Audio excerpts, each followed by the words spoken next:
या देवी सर्वभूतेषु माँ शैलपुत्री रूपेण संस्थिता नमस्तस्यै नमस्तस्यै नमस्तस्यै नमो नमः। आप सभी को नवरात्रि के पहले दिन की हार्दिक शुभकामनाएं। माँ शैलपुत्री की कृपा आप सभी पर सदा सर्वदा बनी रहे।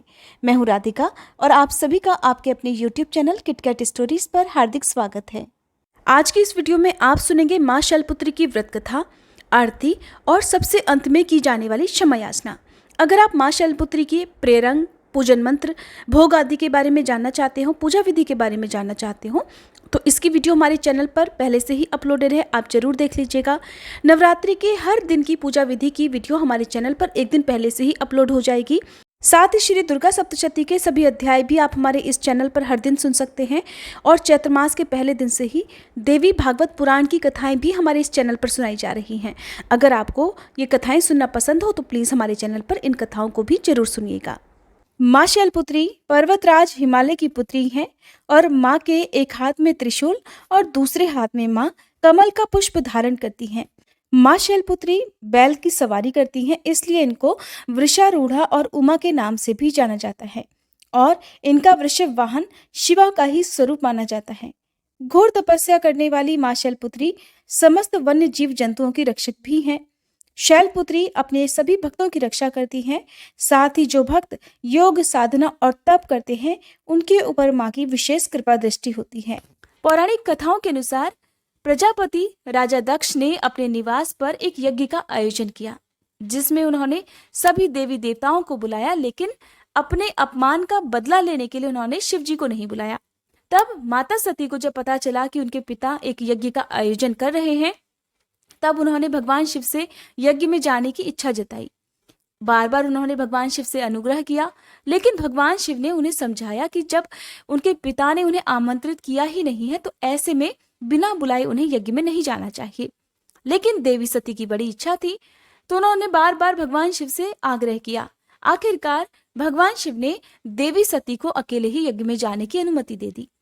लेकिन जब देवी सती अपने पिता के यहाँ यज्ञ में पहुंची तो उन्होंने वहां देखा कि वहां तो सभी देवी देवतागण पधारे हुए हैं, लेकिन उनमें से किसी ने भी, यहाँ तक कि सती के पिता दक्ष ने भी भोलेनाथ के बारे में नहीं पूछा। अब जब वहां पर सती ने देखा कि उनकी माता के अलावा वहां पर कोई भी उनसे कोई बात ही नहीं कर रहा है, बल्कि उनके पिता दक्ष भगवान शिव का यानी कि अपने दामाद का अपमान कर रहे थे, उनके प्रति अपमानजनक शब्द कह रहे थे, अपने पति का अपमान उनसे सहा नहीं गया, तो उन्होंने यज्ञ की वेदी में कूदकर अपने प्राणों का त्याग कर दिया। जिसके बाद माँ सती अपने अगले जन्म में शैलराज हिमालय के घर में जन्मी और इस प्रकार उनका नाम पड़ गया शैलपुत्री। नवरात्रि के पहले दिन सुबह जल्दी उठकर स्नान आदि से निवृत्त होकर साफ स्वच्छ वस्त्र धारण किए जाते हैं। फिर एक चौकी पर गंगा जल छिड़ककर उसके ऊपर लाल या पीला वस्त्र बिछाकर माँ दुर्गा की प्रतिमा या फोटो की स्थापना की जाती है। इसके बाद कलश की स्थापना करके माँ शैलपुत्री का ध्यान किया जाता है और फिर व्रत रखने का संकल्प लिया जाता है। माँ को श्रृंगार अर्पित किया जाता है, वस्त्र आभूषण अर्पित किए जाते हैं, रोली अक्षत लगाया जाता है। सफेद फूल माँ को बहुत प्रिय होते हैं और सफेद रंग माँ का प्रिय रंग होता है, तो इस दिन आप पूजा में सफेद रंग का ज्यादा से ज्यादा प्रयोग करें। सफेद वस्त्र के रूप में आप सफेद कच्चा सूत भी माँ को अर्पित कर सकते हैं। धूप दीपक जलाएं। यदि आप अखंड ज्योत जलाना चाहते हैं तो आप जला सकते हैं। शैलपुत्री माता की कथा, दुर्गा चालीसा, दुर्गा स्तुति या दुर्गा सप्तशती का पाठ किया जाता है। माँ को सफेद रंग की मिठाइयों का भोग लगाया जाता है। इसके अलावा आप माँ को लौंग और बताशे का, पान, इलायची का भोग लगा सकते हैं। आप माँ को जिन भी फलों का या मिठाइयों का भोग लगाते हैं, पूजा करने के बाद प्रसाद रूप में उसे सभी लोगों में बांटना जरूर चाहिए। दुर्गा सप्तशती का पहला पाठ पहले दिन पढ़ा या सुना जाता है। किसी भी पूजा में सबसे पहले विघ्नहर्ता भगवान गणेश जी की पूजा पहले की जाती है और आरती भी पहले गणेश जी की जाती है, तो सबसे अंत में आप आरती करें। आरती करने के साथ ही आप क्षमा याचना जरूर करें। अगर संभव हो तो आसपास किसी देवी मंदिर में जाकर माँ दुर्गा की पूजा करनी चाहिए। पहले दिन आप माँ को श्रृंगार भी अर्पित कर सकते हैं। 16 श्रृंगार की जो भी सामग्री होती है वो माँ को अर्पित करने के साथ ही जो सुहागिन महिलाएं हैं वो माँ की मांग में सिंदूर लगाकर अपनी मांग में भी सिंदूर लगाएं। ऐसा करने से सुहाग की रक्षा होती है और पति पत्नी के संबंध भी मधुर बने रहते हैं। माँ शैलपुत्री हर प्रकार के भयों का नाश करने वाली है और माँ की कृपा से भक्तों को यश, कीर्ति, धन, विद्या और मोक्ष की प्राप्ति होती है। माँ शैलपुत्री की आरती। ओम जय शैलपुत्री माँ, मैया जय शैलपुत्री माँ, सर्व सुखों की दात्री देना माँ करुणा। ओम जय शैलपुत्री माँ।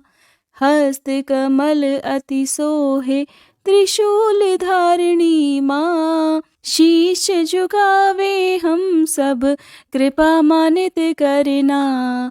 ओम जय शैलपुत्री माँ। दक्ष राज सुता मैया कष्ट निवारणी माँ, नव दुर्गाओं में प्रथम तुम्हारी है पूजा। ओम जय शैलपुत्री माँ। वृषभ पर मैया विराजे शीश मुकुट सोहे, ऋषि मुनि नर गुण गावे छवि अति मन मोहे। ओम जय शैलपुत्री माँ। घट घट व्यापिनी मैया सुख तुमसे आवे, जो कोई ध्यावे मन से मन इच्छित फल पावे। ओम जय शैलपुत्री माँ। भक्तों के मन में मैया तुम्हारा नित है निवास, रिद्धि सिद्धि प्रदात्री तुमसे है दिव्य प्रकाश। ओम जय शैलपुत्री माँ। नवरात्रों में जो भी व्रत माता का करे, आनंद नित वो पाए माँ भंडार भरे। ओम जय शैलपुत्री माँ।